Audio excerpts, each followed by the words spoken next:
2011 সালের 10 মে সংবিধানের ত্রয়োদশ সংশোধনী বাতিল করে রায় ঘোষণা করে আপিল বিভাগ। এতে তত্ত্বাবধায়ক সরকার ব্যবস্থা বাতিল হয়ে যায়। এর মাস দেড়েক পরেই 30 জুন সংসদে সংবিধানের পঞ্চদশ সংশোধনীর মাধ্যমে তত্ত্বাবধায়ক সরকার ব্যবস্থা বিলুপ্ত করে তৎকালীন আওয়ামী লীগ সরকার।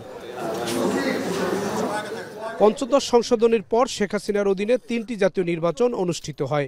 বিগত 3টি জাতীয় নির্বাচন নিয়ে আওয়ামী লীগ ও তাদের শরিক দল বাদে বিএনপি ও জামাত সহ তাদের সমমনা রাজনৈতিক দল আপত্তি জানায়।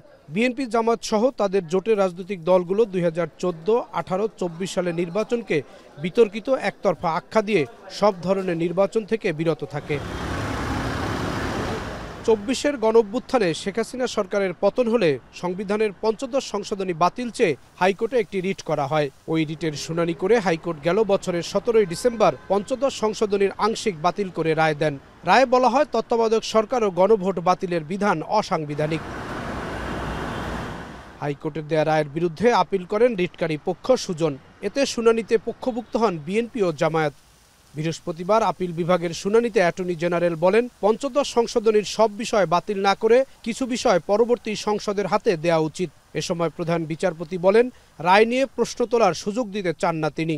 শুনানির চূড়ান্ত পর্যায়ে এসে শেষ না করে 26 সালের 5 মার্চ পর্যন্ত শুনানি মুলতবি করেন। আদালতের এই সিদ্ধান্তকে সঠিক বলে মনে করছেন রিটকারী আইনজীবী। তবে ব্যারিস্টার সারা হোসেন বলেন, এখনই কিছু বিষয়ে সমাধান দেয়া যেত।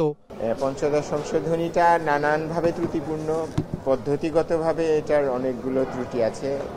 যেই প্রক্রিয়ায় সংশোধনীটা পাশ হয়েছে সেটা পঞ্চদশ সংশোধনীর বিষয়বস্তুটাও দেখি, যে বিষয়বস্তুটা হলো একটা কর্তৃত্ববাদী শাসন ব্যবস্থা। এই মুহূর্তে যেটা আদালতের সামনে ছিল সেটা তো আদালত আসলে দেখতে পারতেন, ওনাদের সেই ক্ষমতা ছিল, বিচারিক ক্ষমতা আছে তাদের। এই সাংবিধানিক সংশোধনীটা সঠিকভাবে হয়েছে কিনা, আইনসম্মত হয়েছে কিনা এবং সংবিধানের মূল কাঠামোর পরিপন্থী কিনা, এটা দেখার একান্ত ক্ষমতা তাদেরই আছে, অন্য কারণে।